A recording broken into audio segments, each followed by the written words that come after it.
Sun of Vyjayanthi teaser కి tremendous response వచ్చింది. First single నయాల్డ్ సాంగ్ చార్ట్ బస్టర్ హిట్ అయింది. ప్రస్తుతం సినిమా ప్రమోషన్స్ ఫుల్ స్వింగ్ లో జరుగుతున్నాయి.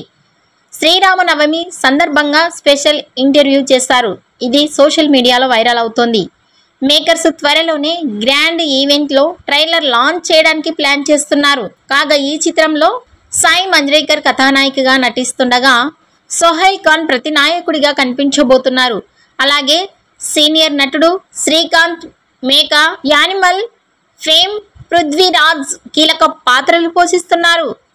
బి అజ్నీష్ లోకనాథ్ సంగీతం అందిస్తున్నారు. ఇక ఈ సినిమా ఏప్రిల్ 18న ప్రపంచవ్యాప్తంగా థియేటర్లో గ్రాండ్గా రిలీజ్ కానుంది. ఇక ఈ వీడియో నచ్చినట్టయితే లైక్ చేయండి, షేర్ చేయండి. మరిన్ని లేటెస్ట్ అప్డేట్స్ కోసం మా ఛానల్ని సబ్స్క్రైబ్ చేసుకోండి.